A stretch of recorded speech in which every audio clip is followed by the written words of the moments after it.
Hi, I would like to talk about space, time, and God. Let's start by first defining space and time in this podcast. Space is a quantity that defines distance, height, width or breadth, and length. You may have heard in your basic physics that space is a scalar quantity. Now, the meaning of that is that it has a value, but no direction. But in serious sense, space defines the three known dimensions that make what is customarily referred to as 3D or three dimensions. Time, on the other hand, is a quantity that defines the relative existence of what can be seen in space in progression without restart or chance of restart.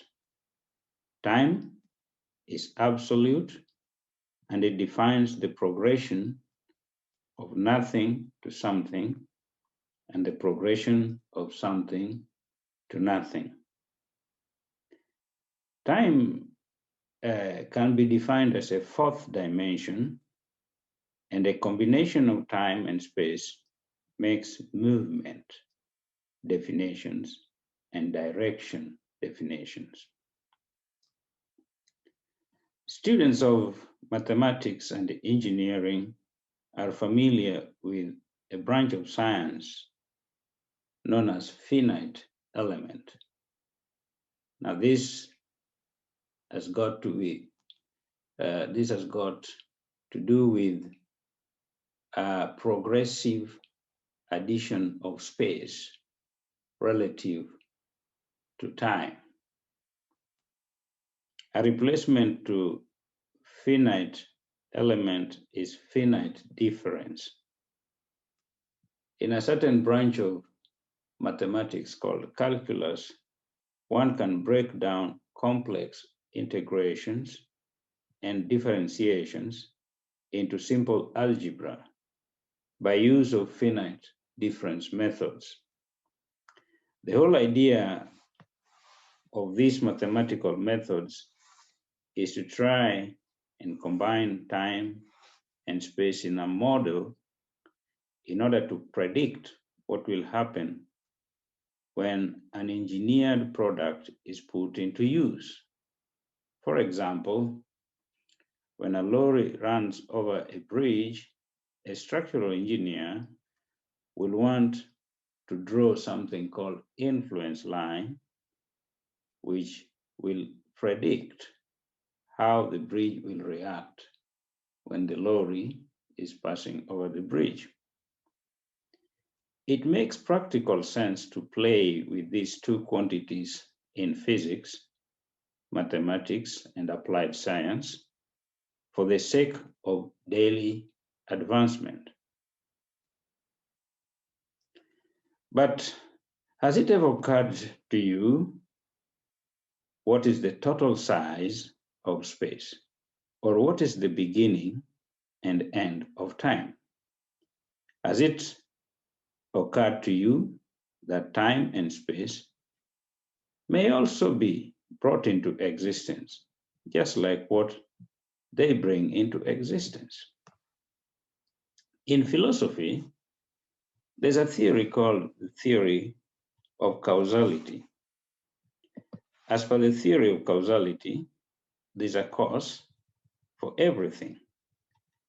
Of course, we cannot possibly have ad infinitum causality. There has to be the ultimate causa. In that theory, the ultimate causa is God. Now, notice that this is philosophy. It is not, surprisingly, it is not religion. Let's consider for a while space. Space, as we now know, gives us the three dimensions we are familiar with. What is the ultimate limit of space?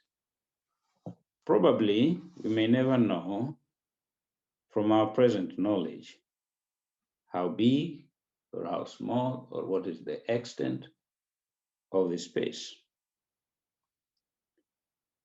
Now, I would like to opine here that God made both time and space. However, there are questions that arise when such an opinion is put forward. How could God have made space when theoretically he will need space to exist? What about time? How does God define time? Could time be secular instead of linear? Now, for God to have made both space and time, there are only two possibilities. One, God is outside time and space. And two, God has other dimensions that are beyond the dimensions that we know. I want to look at the theory number one. God is outside time and space. If one is to create something tangible, one is bound to know its measurements, its starting point, and its ending point. One also must know the limits within which it can operate. If one is not in control of these aspects of his creation, he has not created it. To be able to obtain these parameters of one's creation, one needs to be outside the created thing. Having said that, we can conclude that God must of necessity be outside time and space for him to have created them. The practical application of that is that we cannot understand God with our intellect. We are creatures of time and space. How can we understand something outside time and space? Let us look at theory number two. God has other dimensions that are beyond the dimensions that we know. It is well known that for higher dimensions, it is possible to interact with the dimensions we know without causing distortions or visible changes. In higher dimensions, the rules of our 4 dimensions, or 5, or up to what we can detect, these rules are not obeyed. For that reason, it is possible to be within dimensional premise and be absent at the same time. That creates a situation that is impossible to solve with the tools that are available to us. We need extra tools to actualize the reality of higher dimensions. Now, I would like to conclude like this. I believe God is operating in both of these two theories that I've stated. God is both outside our dimensional premise, and God is dimensional. One small glimpse into God's multidimensionality can be found in the book of Ezekiel, which tries to describe the cherubs. Ezekiel says that the cherubs had 4 faces and 4 wings and had feet like the hooves of a cow. Now, in his own mind, being a person within the normal dimensions, he could only see what he could see. It is possible that those creatures that he was seeing could have other dimensions which were not visible to him.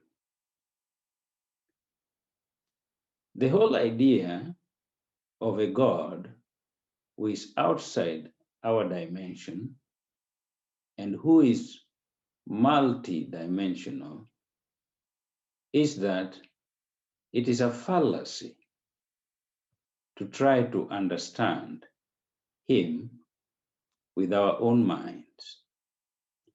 If we put our mind to try to understand God, our obvious conclusion is that there is no God.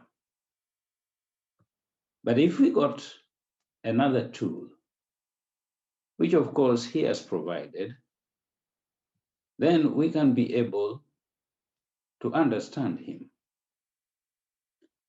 Now, the world we live in glorifies the mind and the intellect, and also the physical strength. But spiritual things have not been given much attention. Unfortunately, in order to understand God, one needs to develop their spiritual part of them. And this is where the modern cultures have failed.